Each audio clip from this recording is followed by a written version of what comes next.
Hello. Second. Never care. Who's there?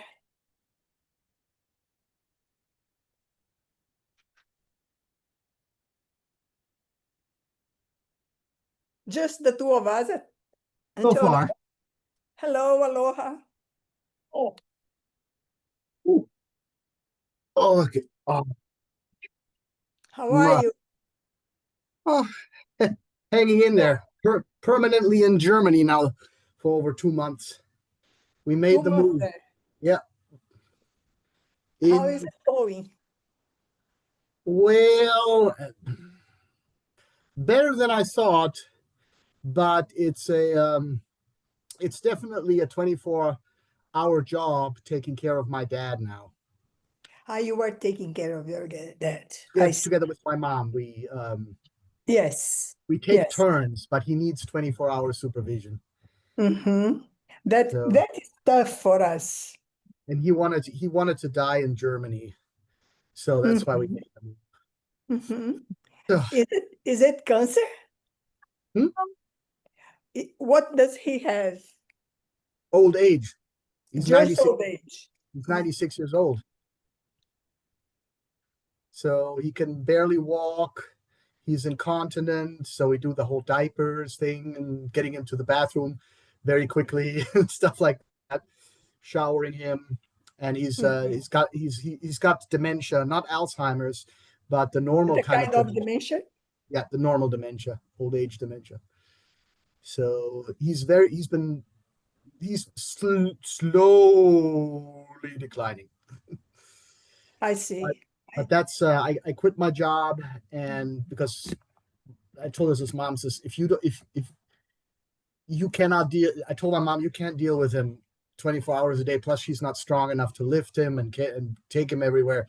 So I said I'm quitting my job and helping you take care of Dad, and helped her get him over here. And it, of course, took a while to get everything set up with the German health insurance, et cetera, et cetera, et cetera, et cetera. And so he used to live in States? Yeah, yes.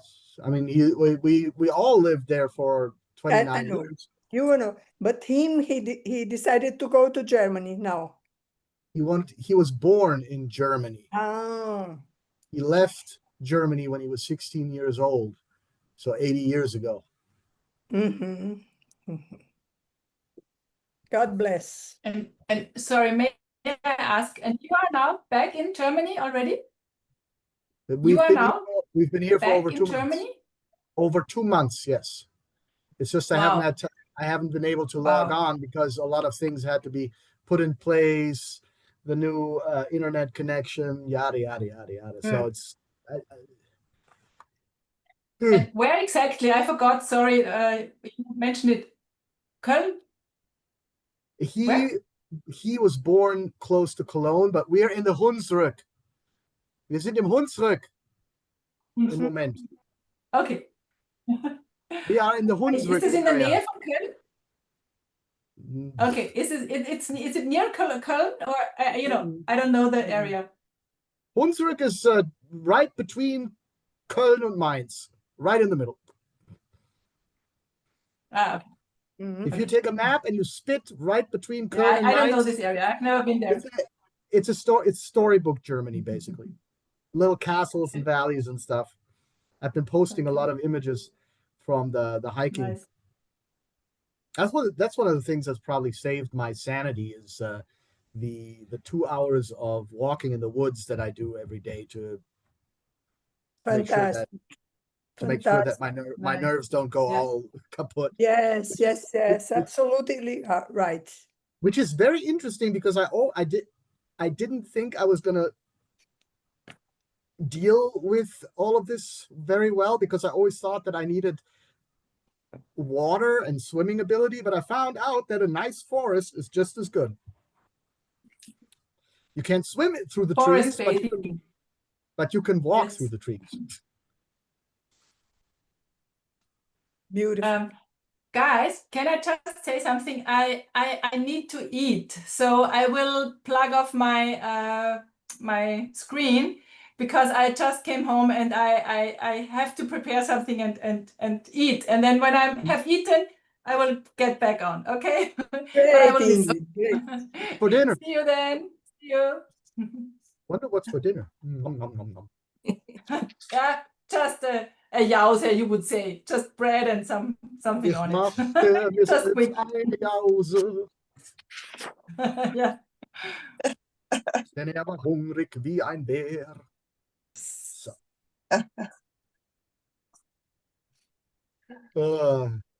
Paula. One of the things I was worried about is because I haven't spent more than a week or 2 weeks in Germany in one setting for 30 years and I've been used to speaking English so much, whether I could make stupid jokes in German still. And yeah, I can. I figured out I can. Yeah, it's just very important. Now, humor is a very good defense mechanism in that respect. Right. I wish I had brought a better camera with me. I gotta buy one. Hey, I'm going on a cruise up the Rhine from Dusseldorf, Germany to France, and then to Switzerland. So is anybody en route at the Rhine? I used to be, but not anymore. No. Okay. Oh yeah. Susan, how are you? Drink some wine while you're on the Rhine. The wine on the wine on the Rhine is very fine, apparently. Oh, you got one of those. Let me tell you, if you are on a boat, goes down the Rhine River or the Mosel, you gotta drink some wine. You gotta Well, drink some I'm wine. not much of a wine drinker, but I'm sure a very good scenery person, and Yes. I've been And looking there should forward to be, this. depending on the route that you take, there should be a whole bunch of little castles and ruins Yeah. and stuff too. That's what I'm looking forward to. It's the market. It's the Christmas marketplace time. Oh, you're going to the Christmas time. Oh, that's one thing. That's a fabulous time. I haven't had Christmas in Germany again for 29 years. So that's one of the things I'm also looking forward to. Note to self, Mhm. buy real thick winter clothes. It's with my University of Washington alumni, and it'll be really nice. It's been on my bucket list for a long time, and now I'm just going to do it. So there you go. Get yourself some gingerbread. Christmas. Hot mulled wine. Yep. And for those that don't drink alcohol, they also have a hot punch. Sometimes they call it a kids punch, which is just as good. But it's also all the mulling spices are in there, whatever that is. Yeah, the cinnamon and the other stuff. Yeah, there's a lot of excursions that I have choices for going to castles with wine tasting and all that stuff. But I'm going to just go to the more historic sites, and then I'm taking one wine thing. But whatever. Enjoy, Paula. Enjoy. I will. Paula, if you need any advice on what certain food items are, let me know. I'll explain. Yeah, I sure will, because I've been to France quite a few times, but I've never been to Germany or Switzerland. So this will be fun. Wow. So when do you go? December 5th and come home on the 14th. So wow. So that's my excuse not to decorate the house for Christmas.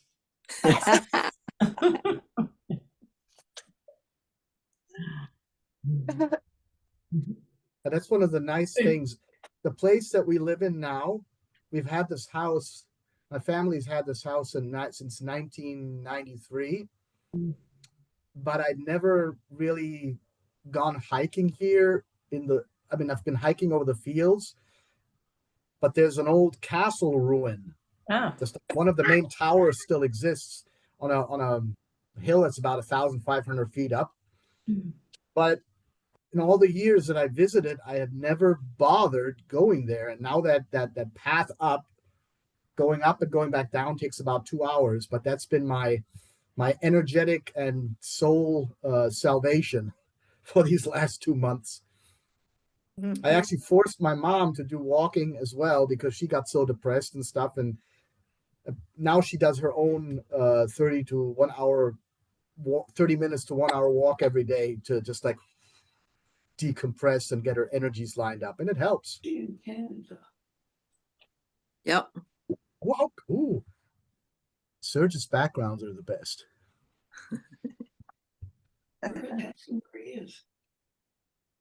Susan, tell us something about your work. How is it going? Are you only in Big Island now? For less than 2 weeks, then I get on the road again. Ooh. Go to Spain. Oh, Yeah. where? It's going to be in Galicia this time.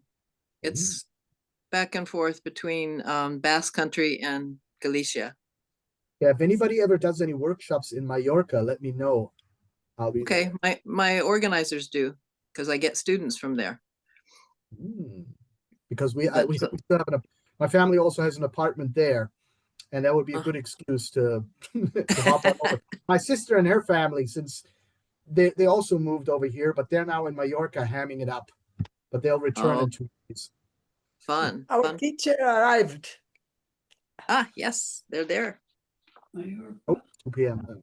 Is where in Germany or? Spain. Spain, Gloria. Mallorca is Spain. Oh, okay. Good morning. Good morning. Good morning. Aloha, everybody. Oh, Yeah. Uh, Hello to everybody. Okay, everybody ready?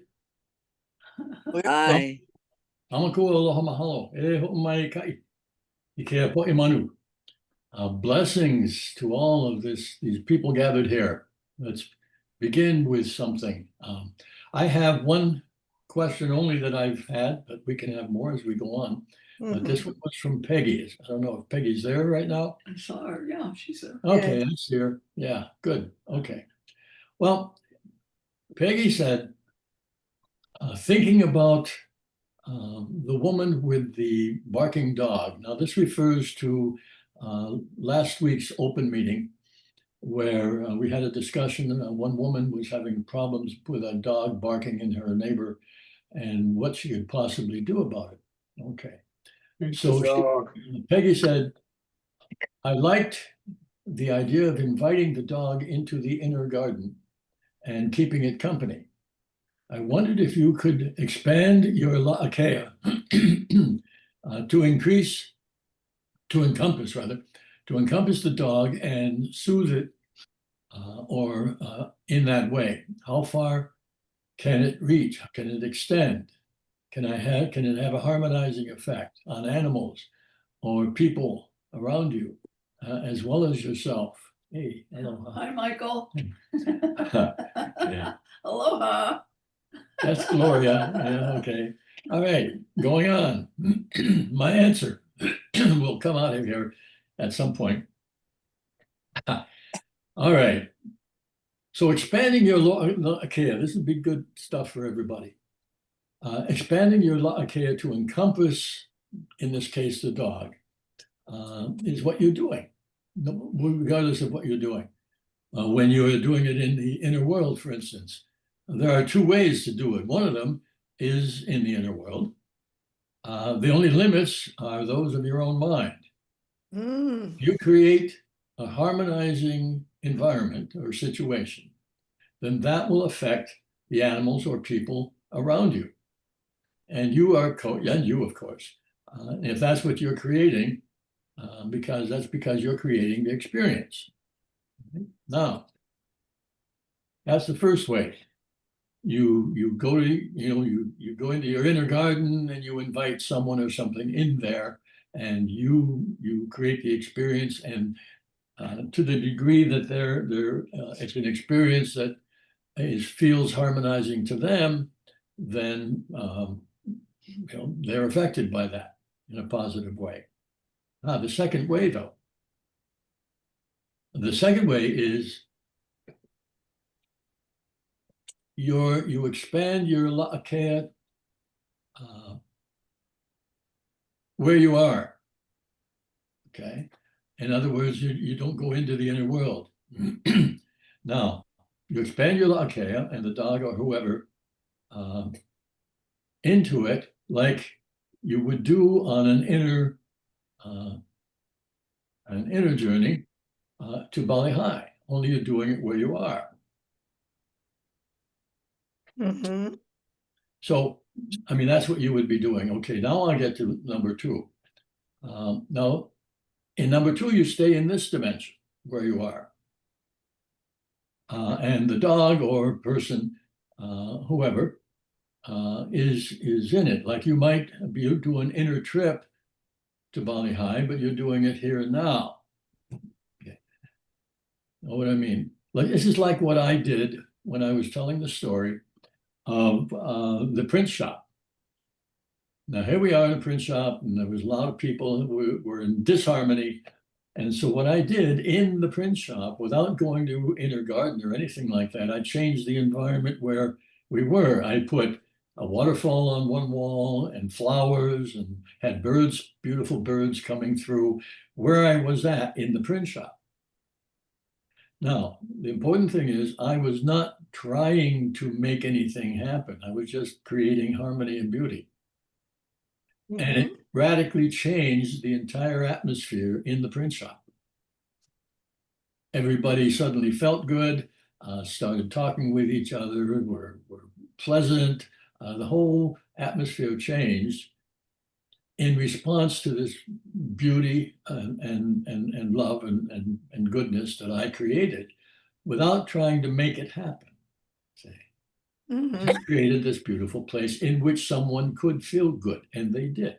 This is a tendency human and animals have when it's possible. So in this particular case, let's see if we get this here a little bit better. You create a place of harmony or wherever you are, and use your imagination to bring the dog into it. Now, see, in this case, if you don't know the dog, you create a symbolic dog to represent the one around that dog in question in the environment you've generated. Now, for this, all you need is your intention. You don't have to know what the dog you are helping actually looks like. Yes. Because you do know the dog, you're familiar with the sound of the dog. And so the dog is part of your total awareness. And so you create a symbolic dog to represent that dog. And then you create an environment in which that dog can be happy. That could go even to having come over and be petted and give it some food or take a walk with it or whatever it is that you want to do. And because your intention is on the other dog, there's a connection made. Mm-hmm. And to the degree that that dog wants to feel better, or maybe is lonely and needs company, which is very common, okay, it's going to be affected by what you're doing where you are. So you don't have to go to the dog and you don't have to go to the inner world. Nothing wrong with that, but I'm just saying you don't have to. The Alakai is so flexible that you can create experiences right where you're at. Mm-hmm.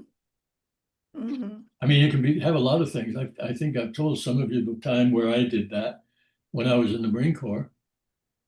Mm-hmm. And because it was the policy that every month for all the troops, the under troops, not the upper troops, but to stand in line and wait for the cooks to come by and pick people for dishwashing. Well, all I did was create a situation in which I was invisible. And so I wasn't trying to avoid anything. I just wasn't seen. And so every time they came by, they never looked at me.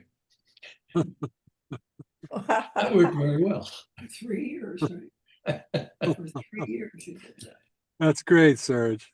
This Actually, is nice. if you think about it, any good actor probably unknowingly, when they project a role, Yes. project that Lakea, if they act convincingly, they project that out, and that's how it then comes across. Exactly. That's right.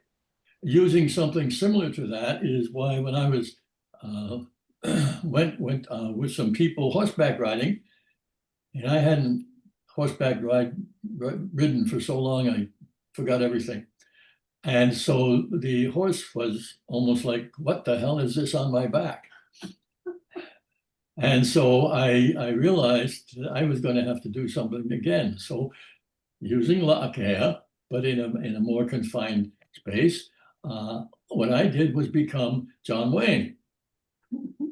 And as soon as I became John Wayne, and my body shifted, the way I sat shifted, my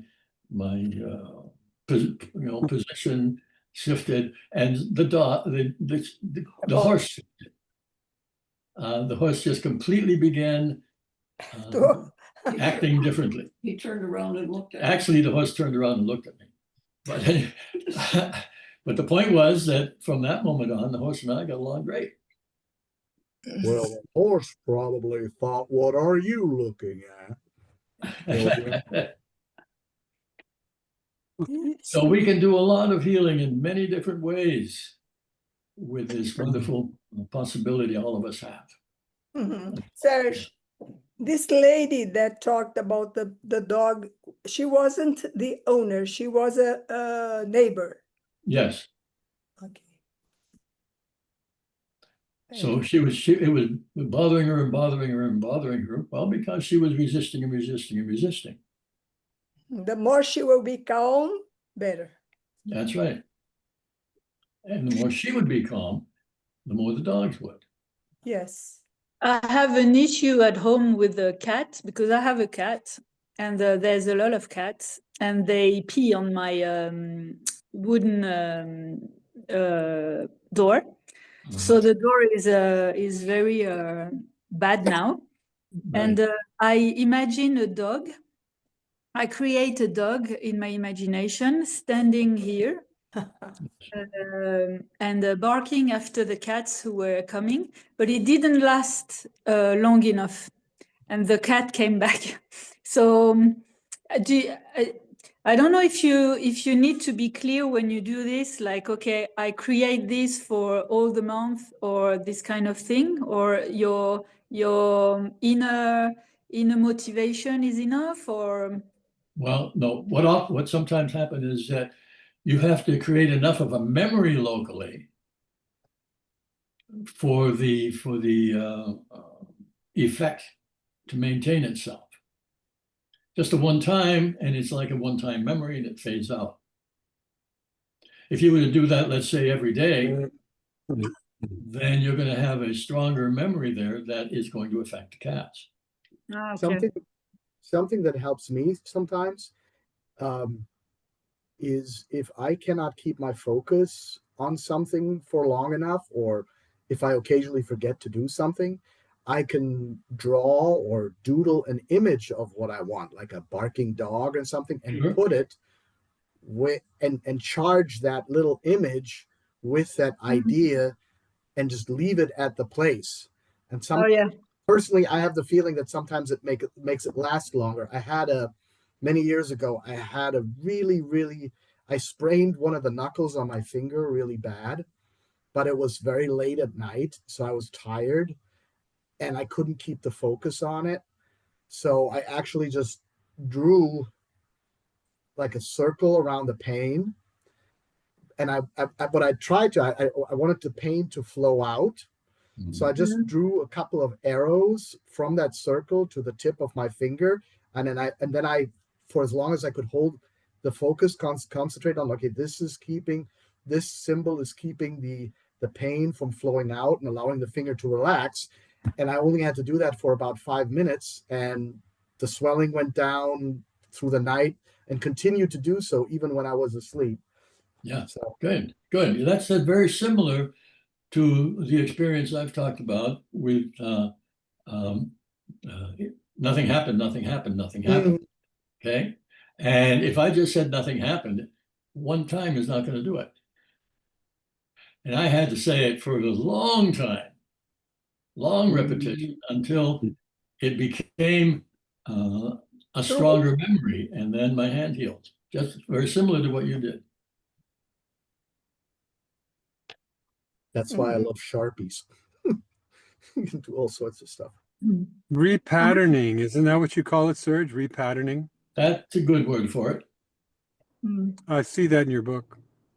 Then it's a very good word for it. But I have a question in Dangerous Journey. Yeah. You were talking about, I think it's called Haha. I don't remember the story. Haha something, Haha touch. I was wondering if it was part of the Kahiloa or something like this. It was when somebody was hurt and the grandpa, I don't remember his name, just did this haha, and he say, "Oh, I just do this." Do you remember what it is? Well, not offhand. No, I need some more. I'm gonna catch the book and I'm gonna check. Okay, you find it in there, right? I don't have it 100% memorized. There is a PDF that Serge has done that has all the healing techniques and dangerous journeys. If you want a copy, just let me know. Oh, So I that's, can- I actually, did that. So Graham has this, if you want a copy. I made a whole list of all the techniques that were used in Dangerous Journey. I Also- would appreciate to have that. I'll Yeah. put it in Alakai Central so anyone can download it from there. Thank you. Wonderful. In the dictionary, there's a description of ha, and it actually includes kahuna ha, an expert who diagnoses as sickness or pain by feeling the body. Can you hear that? Yes. Part of the question was about how far you can extend the La'akea, Right. and we're infinite. So how far we can extend it is infinite. And it's only a question of the degree of focus that we can get into what we're doing with it Right. that creates any sort of limit for us individually. But we're infinite. So we can remember that we can do more. We used to have a group of people. We'd get together and we'd sit there around in a circle and we'd go to the moon. And we would have experiences on the moon, and then we would come back and share those, what we experienced. And everybody had experienced just about the same thing in the same kind of an environment. And that was an expansion of La'akea. But yeah, I found that with using the Eye of Kanaloa and putting it over areas like forest fires and things like that, that it was hard to keep my focus spread out far enough.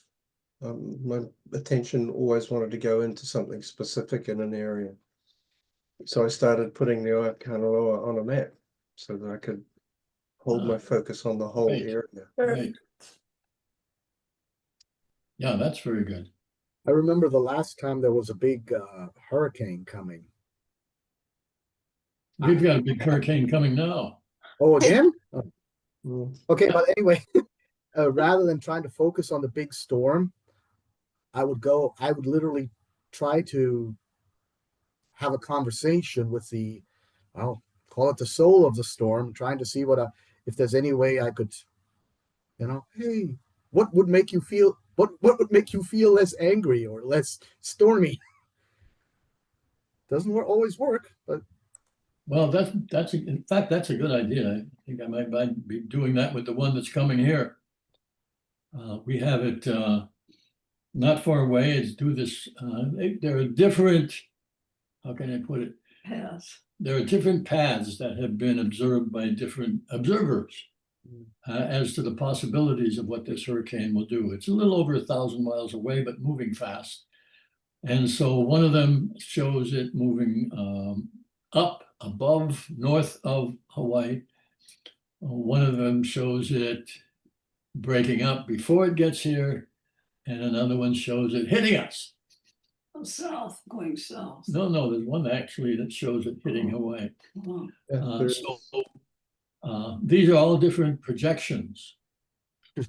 And so since we have that kind of a sort of a map, we can put our focus on the projection that we prefer most and have an influence. Remember, all we do is influence, we can't control. But if we influence with enough, how can I put it? To help the storm be happy, yay, let's just fly everywhere. We don't have to hit anybody. Make you like to go to sleep. Or you know, hey, wouldn't it be nice if you went to sleep? Yeah, just go take a nap. Okay, this may. Okay, this I'm not mean. I don't mean this in a silly way. If you remember a lullaby or something that used to calm you down when you were a kid, or something, a song, you might try to connect with even a wildfire, because a wildfire also, the fire has a very angry, very violent feel to it, and see if you can calm it down that way. That might be a nice bridge That's to very allow that. interesting. I don't think I've ever tried that one, but I might. No, it just popped into my mind. Yeah. Or, good idea. Yeah. Let's see what happens. I found that when you were talking about the haha, it's written using a technique called haha. He let his hand move slowly over her entire body, about 5 inches above her skin. This initial series of passes was for gathering information for her energy field about her physical condition. Very good. That sounds right. So this is an author. This is Kahiloa, right? It's just doing. You do that. You do this in Kahiloa. I don't know Kahiloa. Remember, Kahiloa has a number of different variations. So yes, that's one of them, but that's for picking up information. The other one is either touching the skin or flowing above it to move the energy. Okay. And there's also actual kind of massage kahiloa where you are touching the body and moving it in a particular direction. And part of the direction, as it describes in the book, it's not always to get it out of the body, because sometimes what's in there needs to be absorbed back into different parts of the body, especially the places like where the bones meet. Joints. The joints, right. Back into the joints. That's another aspect of kahiloa. Kahi, remember, is flow. So it's the great flow. And it has a number of different variations that can be applied. I remember many years ago in a Renaissance fair up in Pensacola, a friend of mine came up with a friend of his that I didn't know, because I didn't know it was called haha, but I've been using the Kai to scan and figure out where tightnesses and tensions are. And I don't know if he wanted to trick me or he just wanted to see what would happen. But he says, hey, can you do this thing he said, can you do that thing that you do with my friend? And it's amazing because this particular individual, he was young. He must have been in his 20s back then, early 20s. And I just went over his chest. And normally when something is either inflamed or hurting, I kind of feel like I get stuck. All of a sudden I get stuck. And that place, I didn't get stuck. It didn't feel bad. It felt like somebody had taken a puzzle and, just moved a couple of the things around, but it fit in a new way. It's just like, this is weird. It nothing feels bad, but it's just weird. And the young guy started laughing. He unbuttons his shirt and he had this huge scar. Apparently when he was a kid, he had a congenital heart defect or something. And it was like a really old scar, but big. And they had to do some rearranging. Everything worked fine and he was okay. And I was like, oh, well, that's new. Because there was nothing wrong. It was just, it's weird. So if you ever do that, it's amazing what you can will come across. Or one time somebody had a piece of metal, what kniegelenk, knee replacement, and the gentleman had it for years as well. It was all great, and it didn't again feel bad. It just felt Strange. almost sideways. I'm trying to put words on it. Right. So there's some weird stuff with the. And That thank can you so happen. much for telling me it's called haha. I love the word haha anyway, for other reasons. It's also good. Yeah. There's a lot of approaches that you can use, like Serge was talking about. As a dowser, I look at it when you look for feelings and nothing's considered good or bad. It's just if it's stuck or not stuck.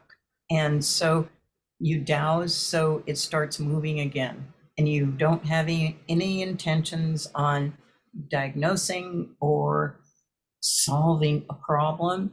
You just get things moving again, and things move into their natural order once you douse for them, which Serge was talking about. So it's finding the natural order. Also in medical Qigong, you can do that 2 inches outside and around a body, and even in the aura. It gets things flowing. And once things start to flow, they naturally go into a harmonious situation. The whole thing has to do with movement. Yeah. Even though there's so many different ways to do it, my favorite is still the old one, where you put your fingers on one point, inhale and exhale with your fingers touching something else, like a piece of wood or a table or the floor. That's what I use the most.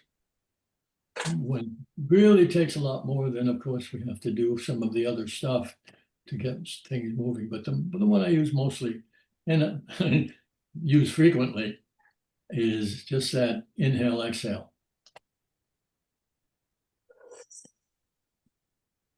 Well, haha is the most ancient chant. Ha ha ha ha ha ha. It's a cure for everything. Right.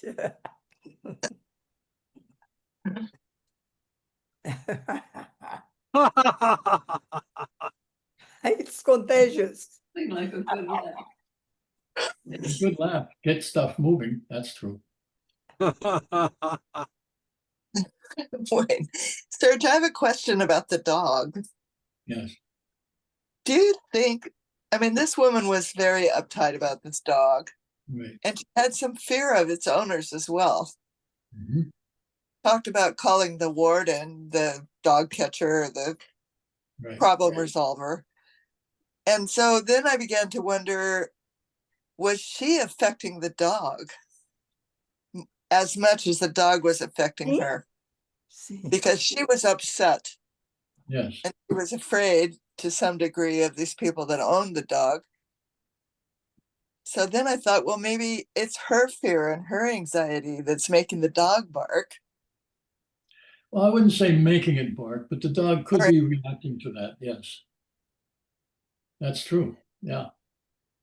Well, recently I had an encounter. The dogs next door where we live here in Hawaiian Paradise Park, we would always get along beautifully. We got along so well that sometimes when they came through the fence, they'd pick up my shoes and bring them back and put them in their bed. So for a long time we got together. There was a while while the neighbors would give me some treats to give to the dog, and so on a special period of the morning where I'd meet them in a particular corner and give them treats.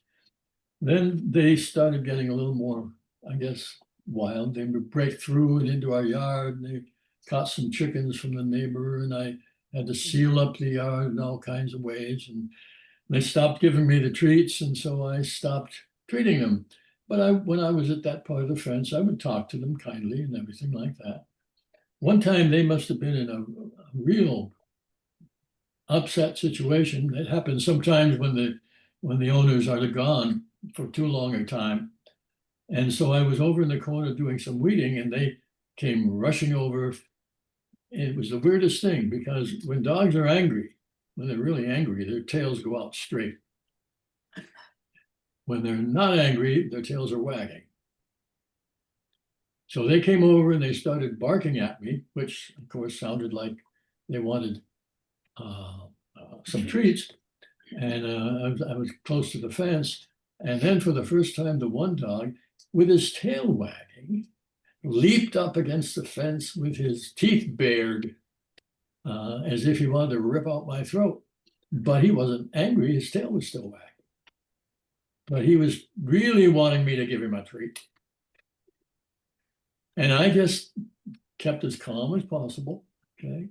Didn't react to any of that. Let them do that, whatever they wanted, and I had no reaction whatsoever. And then they just dropped down and they looked at each other like, oh, well, let's give up. And with their tails still wagging, they walked away.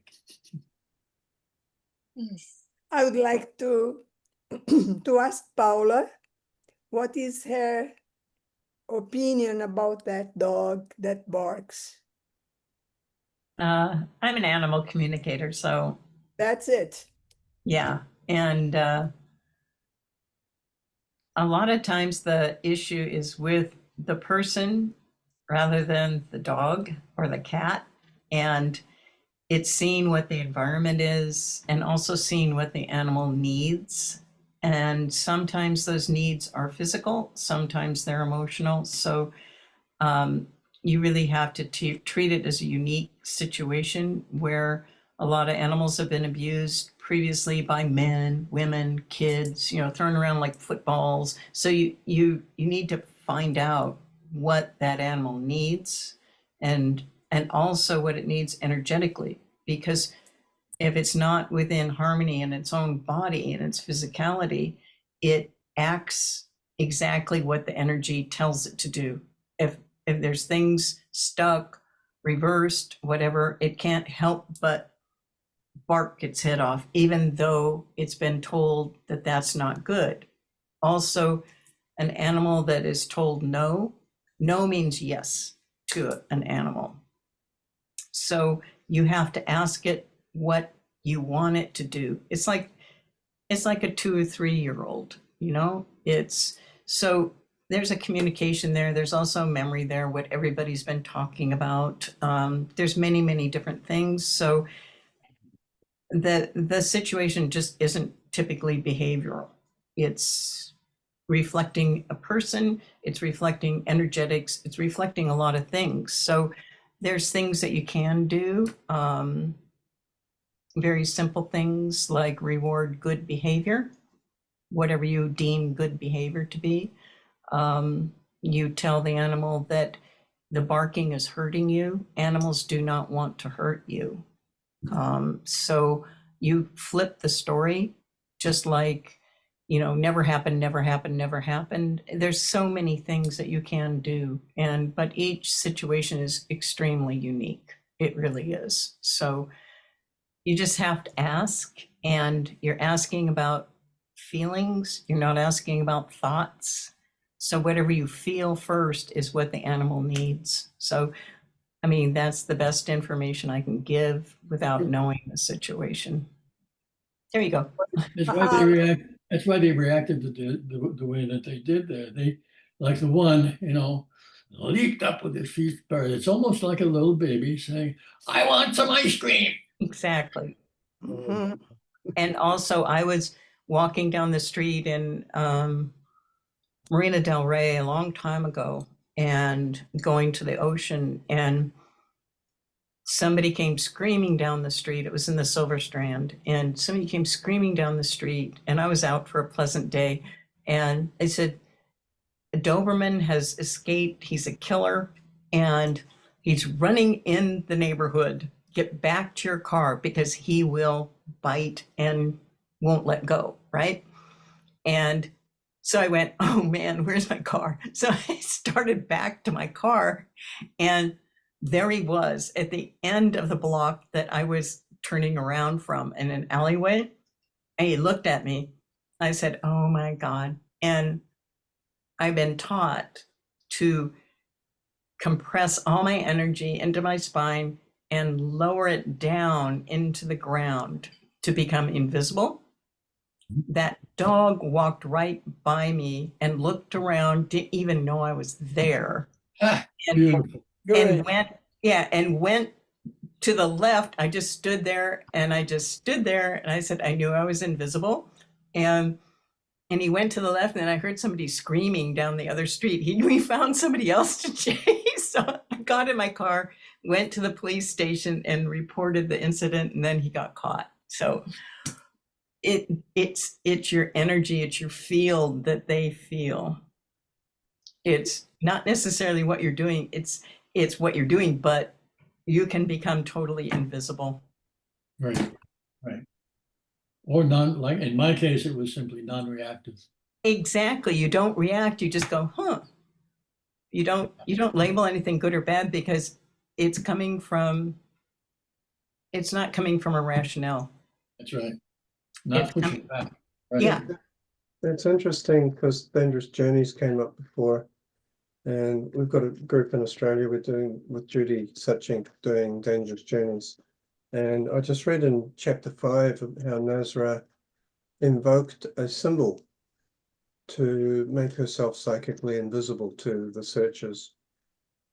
And so we can pick a symbol and train Ku to do what you just did, compress all your energy into your spine just by quickly invoking a symbol, so we can train these behaviors ahead of time before we need them, instead of panicking in the moment trying to think of what to do. Yeah, I've studied with Monty Roberts with the body language of horses, Equus, and they found out I was an animal communicator. So the trainers put me in a pen with a wild stallion and said, listen, become the lead mare. And I'm going, right. And so I calmed myself down, and it was snorting and coming at me and rearing up. And I had experience with horses prior and stuff. And I went, And it immediately, I sent images of what I wanted it to do, and became the leader in the situation, became the commander without panic or judgment. And it calmed down, and I walked out of the stall with a horse with the muzzle on my shoulder and went into the round pen and trained it. So Beautiful. Very it's good. all possible. Yeah. Yes. That's excellent. So you use Huna with the animals. I was using a lot of stuff. If it works, Remember, Huna. Huna is what works. And whatever's effective is effective. And I have a lot of tools, and Huna's one of my main tools. And it always comes down to the simplification of what you do, and that always seems to land in Huna. So there you go. Very nice. I thought it was interesting that none of us in the group suggested to this woman that she just go to those people and talk to them about their dog. That was on Kauai. That wouldn't have worked for her. That would not have worked for her.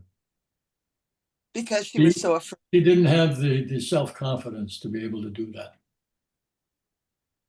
Yeah, the people would have felt attacked. Well, on Kauai, we had that barking dog all the time. All the time. People were always complaining about barking dogs.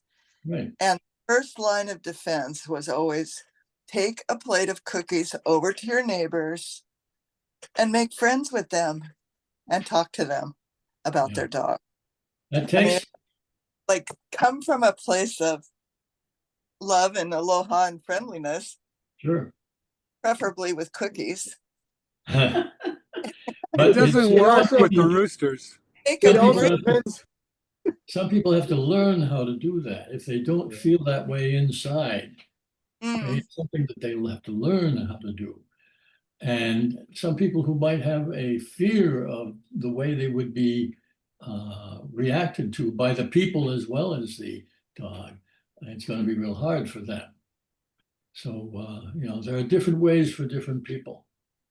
And it's Yeah, assuming that they can control the dog, number one, which a lot of times they can't. And a lot of times the dogs are only disruptive when the owners are away. So then the Mhm. owners don't even believe that the dog is disruptive because the That's dog right. is never disruptive when they're there.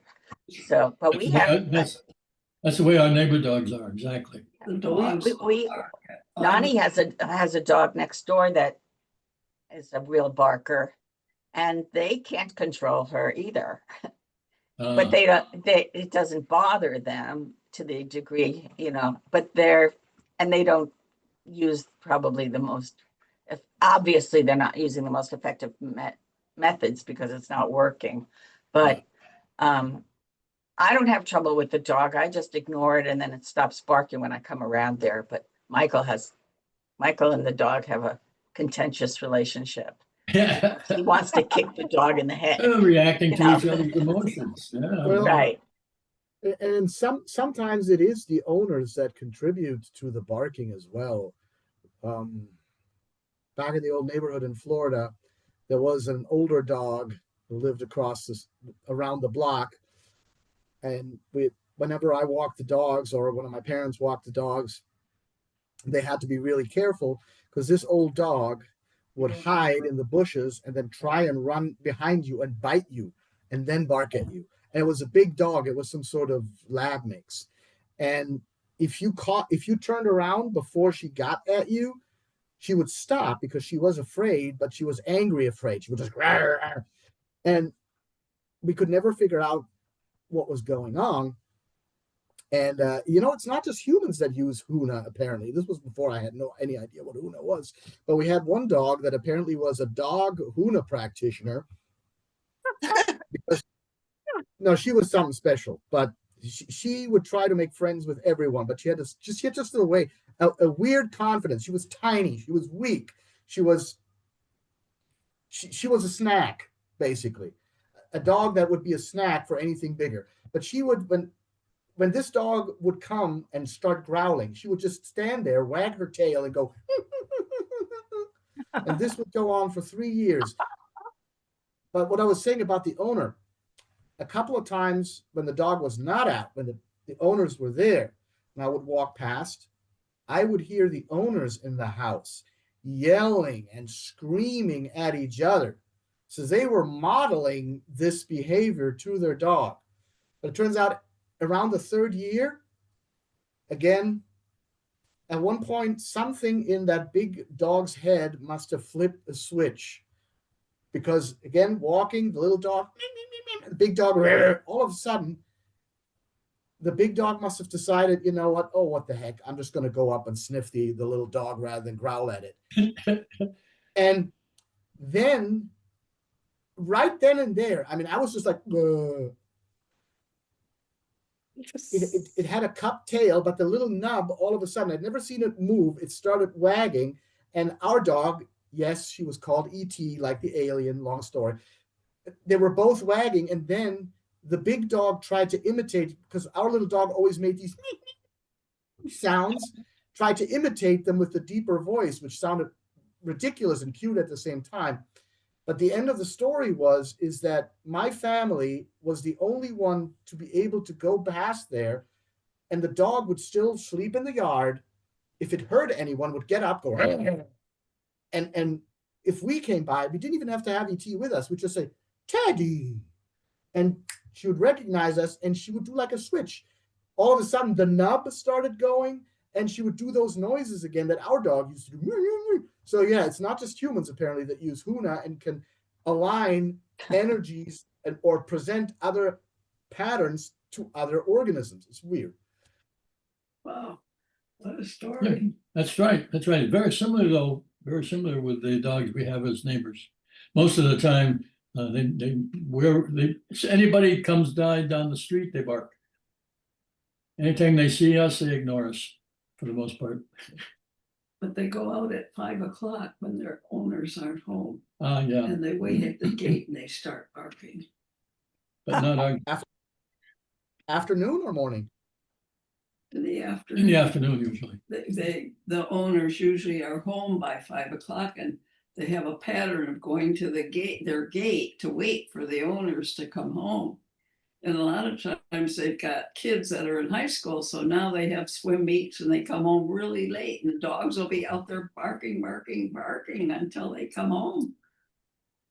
So it's like, we leave. So it's like,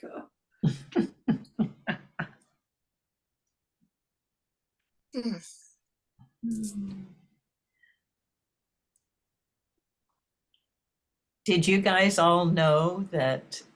Okay, so you guys all have had jobs, right? Everybody's had jobs. When you say you guys, this is the whole group here? Yeah, the whole group here. Y'all have some sort of avocation or purpose or meaning or job, right? Not right now. Well, okay, so what's your purpose? Do you know your purpose? Well, right now it's helping take care of my dad so he can Right. pass him. So that's your job right now. And believe it or not, all of our pets have jobs. And so some of them take them so seriously, they go off the pendulum from the middle. And a lot of them are reacting to abandonment. And also they have jobs to guard. They have jobs to guard hearts. They have jobs to guard homes. They have jobs to guard automobiles. I had one dog that his whole job was to guard the new automobile. Yeah. So you talk to them and you tell them, well, what do you like? And would you like to have another job? It's sort of like when you talk to your inside selves, all your characters that make up you, you can repattern that and give them jobs that help all the other components of yourself. So animals, pets are very, very similar. And so they're attracted to people that need to have their job. And sometimes they just go a little bit overboard because their energetics aren't in harmony or whatnot. So it's next time you see a barking dog and they know you and they know who you are, maybe their job is to guard the house. And they already trust you because animals find trust like they do with Serge and Gloria, yet, you know, that's their job. And so you got to give them a new job. Very interesting point of view. Yeah. I have an acronym for the word that describes animals next door very well. I have an acronym for the word job: joy of being. There you go. And if your job isn't if your line of work isn't your joy of being, you're in the wrong line of work. Good. Mm-hmm. He used to go out walking, especially in the early morning, and the neighborhood dogs bark as you go by, which is, we hoped they wouldn't because it was early in the morning. But oftentimes if you just look at them and you say to them, good job, you're doing your job, then they just stop. They just mellow out. It's acknowledging. I'll have to try that one. Good job, Peggy. That was good. That reminds me of people walking their dog in the forest, and when the dog takes a dump, they say, good job.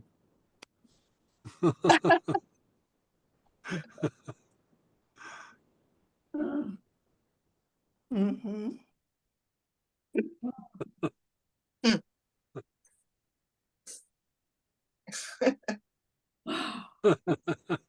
Was that song I'm thinking? Can't touch this.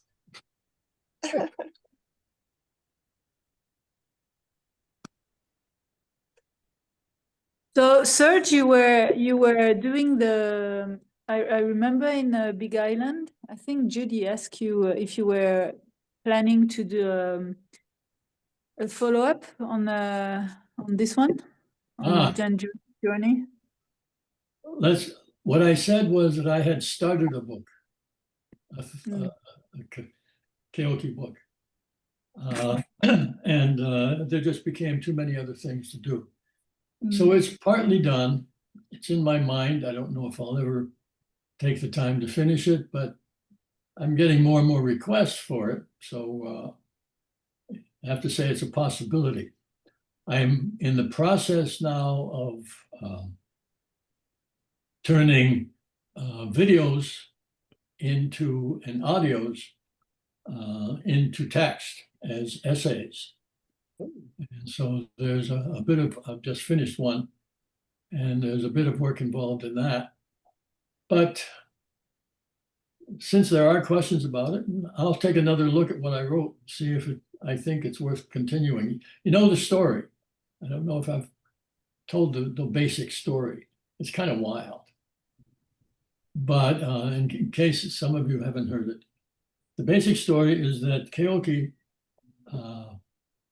has been kidnapped. And he's been kidnapped on purpose by a government and then traded to aliens for technology. And it seems like this has been happening for quite a long time. And what the aliens want are people with psychic abilities to help them in their war in the part of the galaxy where they are. And this is why a lot of different businesses are suddenly having, this is the story, this is why a lot of corporations are suddenly having technology that seems to appear out of nowhere. That's the story behind that. Well, it goes on until Keoki helps gather all of the other psychics together, and they conquer the aliens and come back home. And then it's a story of them landing on the moon and then starting to negotiate with the people of Earth because they know how to make things better. Anyway, that's the overall story. Wonderful, Serge. Do it. Begin doing it. I have to say that. It's what I feel. That's good. That's good. Good. You know, that makes me feel better. Yeah, right. Nobody else. I'm not thinking about you feeling better because I always think that, but really, you should write that. Wow, wonderful. Very great. Right. That's good. Of course, I've never told people, but I've never had this kind of response either. So no, you could. That's good. You could write and each month read a chapter for us, or just tell a story and we would discuss it. Fantastic. The timing is perfect. It's all based on reality right now. Yeah, I know. Yes, Paul. It sounds like it would be a good script for a movie. Yeah. Fantastico. See? All For of me, them. it was very, very nice because I tried to read it last year, and I don't know why I didn't. I really didn't manage. I didn't like it, to be honest. And now I read it again, and I thought, how can I don't like this book? That's very strange. And I think it's very interesting because it's a lot of input that I will recommend this book to a lot of people who want to know about Huna without reading anything like really Huna-ish. You know what I mean? Sure. It's Yes. you have a story behind. It gives you because you go totally into the story. I read it in 2 nights. It's the first time I read that fast because I wanted to know what was the follow-up. And I think it's a very, very good introduction for Huna, anybody who wants to know about it, because it's fun to read it and it's like a suspense and everything. And then from here, people can go and look for more precise things. But yes. Yeah. Okay, guys, you've given me a lot of confidence about it. So, Surge, go Surge. I'll start looking at it. Because it's going to be very nice for you. You know, Good, I would do it. I would your just head I would do it for you. I would do it for you guys. Yeah. Thank you. Notes are up on Alakai Central now for Dangerous Journeys if you guys want to download that PDF. All right, thank you. Thank you. What did you say? I didn't hear. Sorry. The PDF that Serge wrote with the healing techniques out of Dangerous Journey, Okay. those are up in Alakai Central now. Thank you. Mhm. So nice to be with all you. Yes, right. It always So is. nice, so nice. What a pleasure. Yeah, and I do apologize for not having been online for so long. It's been just a bit weird. Just a lot of stuff, but I'm You're glad. right. I'm glad. Yeah, I'm glad it was. And we're supposed to be getting fiber optics now here in this tiny little town. They're putting in the cables, so this might even get better. Ask him where he is. Where are you now? In a small town in the Hunsrück in Germany. It's storybook Germany, castles, valleys, that sort of thing. There's only 900 people that live in this town, but my Oh. family's had a house here since '92, and my dad wanted to. He said that like 2 years ago that if certain things happen, he would like to spend the rest of his life here. Yeah. And the things happened, and here we are. All right. Wow. Okay. Well, good luck in your new home. And you've probably seen all those hiking pictures of the woods that I put up on Facebook. I mean, I know Serge has seen some of them. Oh, it is so the energy, especially in that one place going up the hill to the castle and then back. Yes. Oh, this morning I haven't put the pictures up yet. Maybe tomorrow. Only 3 pictures, but it rained the day before, so there was a little bit of fog, and the light was going through the trees. Oh. Nice. Speaking of pictures, I'm asking everybody to celebrate with me. I just found out this morning that 2 of my paintings have been accepted into a national show in off Washington, D.C. area. Oh, yay. That's great. Yes, yes. Congratulations. That's wonderful. So What? I'm off to D.C. in a couple weeks to Okay. Oh, put them in really? the show. Wonderful. It's a great city for shopping for women, you know. I know, that's why I don't go there. Oh, that was great.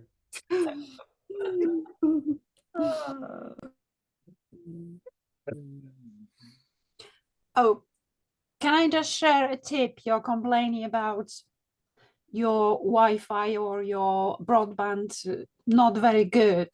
So this is what I put on my router because I have a similar Really? problem. Yes, it does. It's a CD, and on Right. the other side it has Eye of Kanaloa. Oh my goodness, that so improved. Now I rarely have any problems, with my router. So I can thoroughly recommend. Oh, How wow. did you do that? Oh, I love that. Yeah. Oh, I just printed off the Eye of Kanaloa Mm-hmm. out, and then I glued it on a CD.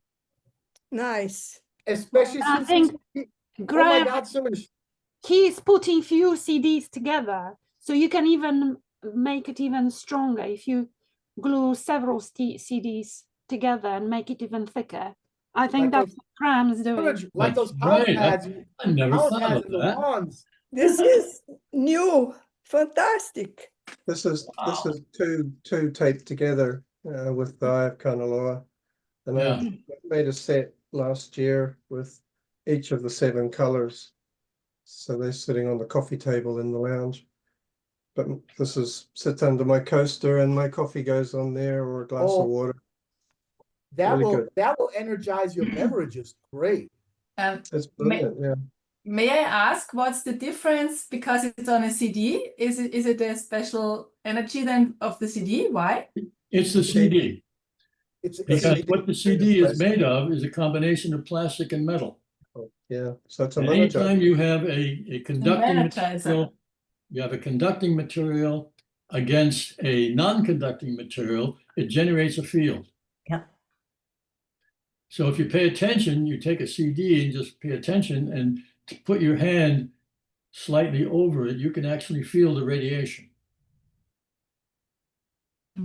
I put one over. Okay, I didn't know out of which material the CDs were. Okay.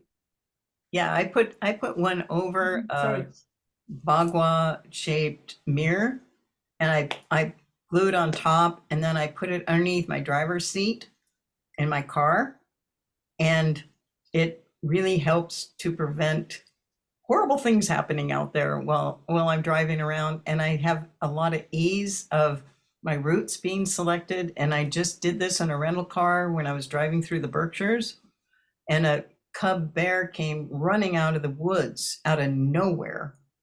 And I just threw up my hands and I said, "Oh God." And I felt my foot compress the accelerator just automatically, wasn't even thinking. I swerved, I missed all the oncoming cars, there were a few, and the bear just nudged my car. And I had that underneath my driver's seat. And so I think it avoided harm for the bear, for me, for everything else. For me, it's a protection thing that I do in my cars. And I just going, thank you, because my responses just went into that whole, what's the harmony of the situation and what will keep everything safe. So Ram, do we have a paper with that size Eye of Kanaloa on it that people can print? Graham, you're muted. I can create a PDF. I've got it in a Word document that I can, but it's 12 centimeters across diameter. I'm so sorry. I have to go. I promised my mom I would switch with her to watch my dad for the night. So thank you so much, Mahalo and we all. But I don't want her to worry. It's okay. Us too. It's time for us. It's been wonderful. It always is with you guys. Love you all very much. Aloha. Ahui ho. Aloha. Mahalo. Mahalo. Kahu, where are you going to put that? I'll create a set of each of the colors. So, and put that up in Alakai Central as well. Mahalo. Great. Thank you so much. That's perfect. Yeah, they go when it's time to Where go. do they go? Hey, Michael. Go on with their day. Super. Take care, everyone. Bye. Thank you. Thank you. But that's a good idea. Thank you so much, because yeah, then we don't need to get the right shape and whatever. So yeah, perfect. Thank you so much. I didn't know about that. I have the this kind of square with the rainbow on a, I don't know, on some material, but I didn't know about this CD being a managizer thing. Oh yeah, it works really well. Great. And I've been having router problems daily here. Like I'd lose my Wi-Fi and I have to unplug the router and plug it back in. And then it takes a few minutes and then it comes back and works fine. So I'm definitely going to work with the Huna that I should have thought of. and you put two together because it's even stronger then? Yeah. But you have it always on one side the CD and then on the other side the eye. Not on both sides the eye. I'm looking at getting a machine that will cut vinyl and make it, because it'll print this as well as cut it out in vinyl, and that because this is just paper, it marks easily or wears out very quickly with a tone. You could laminate it, maybe? Laminate? Well, it's 2 millimeters thick, so it's difficult to, and hard, so it's difficult to laminate. Okay, so you're talking about the whole thing. Yeah. Okay. I got plenty of empty CDs and CDs that don't work anymore and all of that. Oh, they might start working again. but Cow, you could laminate just the paper thing and then glue it on. Would that work? It's difficult to cut in a circle. Mm. Yeah, Sure. so, but for a few $100s, I can get a Cricut machine that will cut them out, and it actually will draw the symbol perfectly on it. Gotta go, guys. Take care. Okay. Yeah. Talk to you soon. I'm tired already too. Guys, Okay. aloha. Okay. Big hug.